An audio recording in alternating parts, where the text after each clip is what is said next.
Welcome to Dollars and Cents with Freedman Financial, the home for financial advice in a language you can understand. Created by Marc Freedman of Freedman Financial, he and his team of certified financial planner professionals will discuss timely topics that help individuals and families make smart financial decisions. And now, get ready for this week's edition of Dollars and Cents with Freedman Financial. Welcome back to another edition of Dollars and Cents with Freedman Financial. My name is Marc Freedman. And I'm Marion Gilman. And we're here to provide you with some financial advice in a language you can understand. It's getting close to that time of the year, Mark. It is. As you can see. Yeah, as you can see, we're sitting here in the office. We've got the tree behind us. Yep. We've got Mr. Mensch here in front of us. We've got everything around us, and we're actually taping this as a regular day in the office. So, Yes. Christmas is coming quite quickly, right? Absolutely, and I hope you're ready. Oh, I'm done. I've bought all my presents. How about you? Well, you're really good. No, I haven't completed. I'm one of those that I'm still out, sort of the week before, getting those last few things. Yeah, well, we've been very fortunate. Actually, Hanukkah this year, day one is on Christmas Day. It's really nice when they line up, It is, but because day one is on Christmas Day, yeah, day 8 is on New Year's Day. Oh. So it carries into 2025. Kind of weird, but yeah. Is this the first time that's happened that you can remember? That I can remember. I mean, it's up to the moon, I think. Yeah. Really. I mean, I don't know if that's how they do this calendar. Calendar goes, right? The moon calendar, right? Yeah. Yeah. But anyways, with the thinking of Christmas and the holidays and all that kind of stuff, it's a period of gift giving, and everyone gets a little anxious these days about how they're spending their money, what they should spend money on, what should they buy, how much should you spend on somebody, and we. In our business, we're talking about cash flow issues with our clients all the time, right? Absolutely. And, first of all, I want to say that with gifts, as far as I'm concerned, it's not really how much you spend. It's really the sentiment that is important, and that you've remembered somebody and you've thought about it a little bit and gotten them something that you think they might enjoy, no matter what the price. On the other hand, we also all need to budget because we tend to spend much more in the month of December than we might during the other 11 months during the year. Yeah, absolutely. Do you find that? Yeah, because I mean, as you've watched some of our previous podcasts, and sometimes we've had Christian on with us when we're talking about cash flow and spending and things like that, we oftentimes ask clients when they come into the office, what do you think you spend on a month-to-month basis? And everybody has a different opinion. And they go through things like their mortgage, the cable bill, eating out, and they have this number in mind. Right. And you really can't think about it like that. I mean, we always tell people, don't try to add up your big expenses, because honestly, when you think of all the little expenses, those add up as well. And you never include those in your monthly spending number. You don't include the coffee each day or the lunch that you're buying outside the office or whatever it might be, or sometimes gas for the car. Any of those little things. Well, right. There's those items. There's also some of those expenses that come up once a quarter, like your real estate tax bill. Exactly. Or maybe you pay your life insurance or homeowner's premium once a year, and so we forget about those things. Or travel, a big vacation you might take only in the summer. So what we end up learning from many of our clients when they're thinking about how much do we spend on a month-to-month basis, we find that they're generally off by about 40%. Yeah. It's not an insignificant number typically, right? And so when you're thinking about retirement, you're thinking about the time when the paycheck's going to stop, when perhaps you're going to collect Social Security, a pension, and then have to draw from your resources. It's really important that you understand how much do we spend on a month-to-month or even year-to-year basis so that you can feel confident that you have ample dollars to support your lifestyle. Absolutely. And Christmas, or I should say the month of December, with all of the holidays, and even beginning with Thanksgiving, can be a time of the year that's much more expensive because you do want, you might want to decorate, you might do a lot more cooking and entertaining, and of course gifts as well. Right. So you want to budget for that. Yeah, and what always surprises people is because now we do so much of our shopping online, we tend to forget or see how much we're actually really spending. Yes. Because it just continues to add up, and it's so easy to hit that buy with one click button on Amazon or any of the free shipping options or all those things. Yeah. It adds up. It certainly does. I think back to a time when people paid for most things with cash. Right. And I'm not sure I personally hardly ever have any cash on me nowadays. I can't remember the last time I paid for something big that I'm buying in cash. But this is but this is also a time though when particularly grandparents like to go to the bank and they ask for an envelope of crisp $100 bills or crisp $20 bills or $50 bills. Do they still have those? I think they do. I mean, I think they have to stock up on those at the bank because I don't think they have much in the way of cash there. But they do, and people like to hand out cash as gifts. Yes. The tipping that you do during December is I was gonna also say, a big one. Yeah. So all of those expenses add up. And you know, that's where people, so in retirement, a lot of people talk about how wonderful it would be to have a guaranteed pension, a guaranteed income stream every month. But you know what the guaranteed income stream doesn't allow for is for times when you're going to be spending a lot more money in a particular month. Not the same every month. Exactly. So you have to budget for that over the course of the year. And that might not be so easy for some people. Well, think about it. Generations ago, you lived on what was called a fixed income.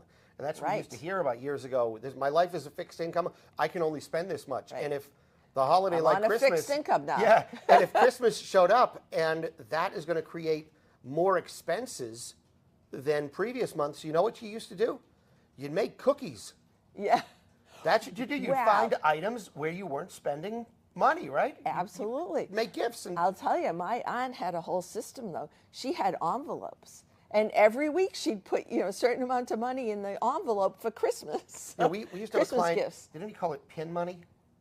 Wasn't that what they called it? I think he called his yes, envelopes, he called it pin money or something. Yeah, the pin money. Yes, I do remember And they had those little bank envelopes. I don't even know if the banks have those envelopes anymore. I'm not sure they do. But, it's different because today we spend, in general, certainly the younger generations, as they're making their money, they spend money differently than you might spend money. Much differently. And all I can tell you as you're thinking about Christmas, as you're thinking about the holidays and what to do for gifts, think about what they're going to remember from the gift. I want you to think about this. What do you recall you received as a Christmas gift last year, and who gave it to you? It's not an easy thing to recall. It really isn't. Especially when you get all those presents during Christmas. Right. Yet somebody agonized for months, weeks, maybe last minute, trying to figure out, what do I get for everybody? Right. And I will bet that if you had an experience provided to you as a gift during Christmas or any time during the year, that's what you remember more so than what you unwrapped that day. Well, I'll tell you, my son actually has done a great job of this because we love to travel as a family. And what he typically does, the first time we were really quite surprised, but now we sort of expect it. He takes photos all during the vacation and then puts them together in a book.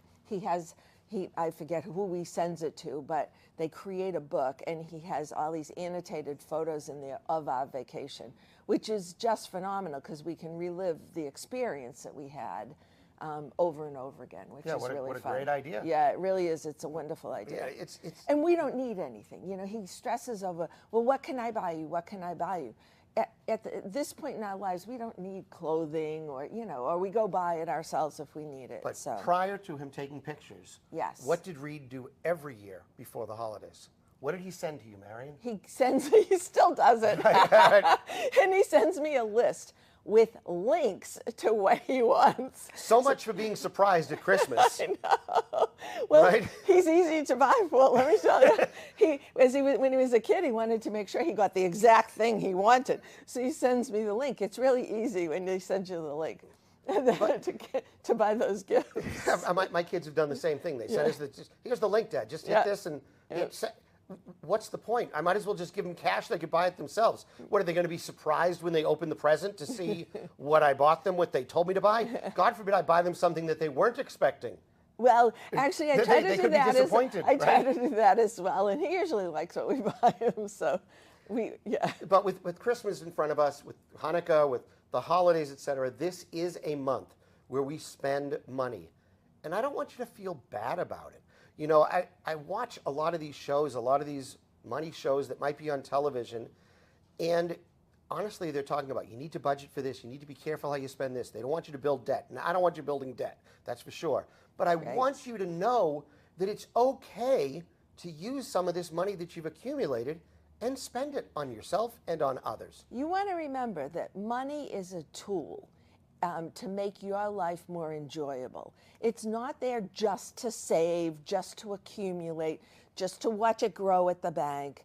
You have saved over your lifetime so that you can use that money at whatever point during your life to create a better life for yourself, to create enjoyment for you and your family and friends, whoever it might be.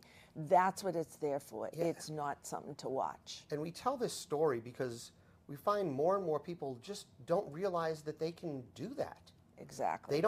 They've never really taken a look at the totality of their financial experience. And that's why they come to an office like ours. They say, look, I want to expose everything in my financial life so I can finally get my financial house in order, so I can feel in control of my personal finances, so that if I want to spend a little bit more here, spend a little bit more there, I don't have to wonder, oh my God, if I do this, will I run out of money? No, they just call us Yeah. and say, what if I spend this? That's right.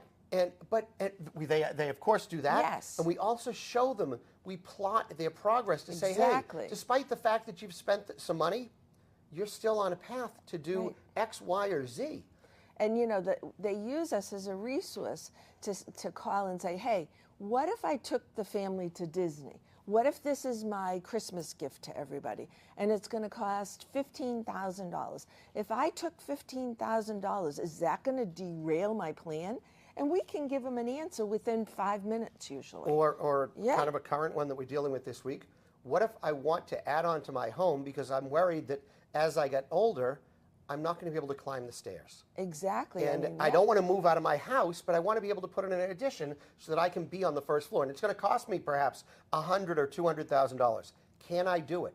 Right. And the only way to give someone an answer to that is to know where everything is and what everything is worth within your scope of financial life. And also, I mean, the other critical element to that is once we know where everything is and what it's worth, we also need to know what it costs you on a monthly basis to support your current lifestyle, because that's very, very important, a very important component to determine whether or not the money can last or you can continue that lifestyle throughout your time horizon.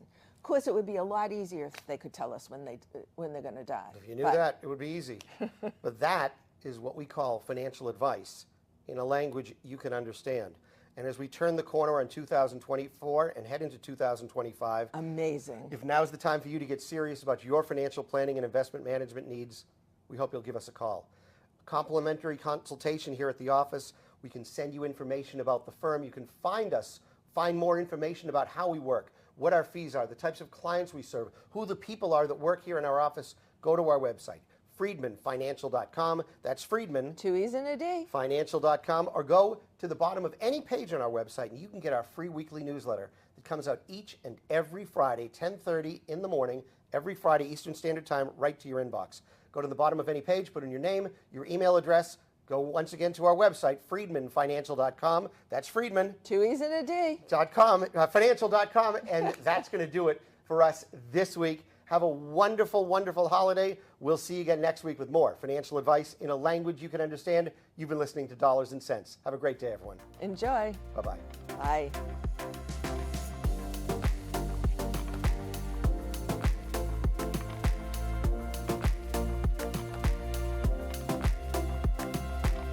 During today's episode of Dollars and Cents with Freedman Financial, your host may have discussed specific financial planning and investment ideas that are for general information only and not intended to provide specific advice or recommendations. Please remember that investing involves risk and may include loss of principal. Always consult a certified financial planner professional, qualified attorney, or tax advisor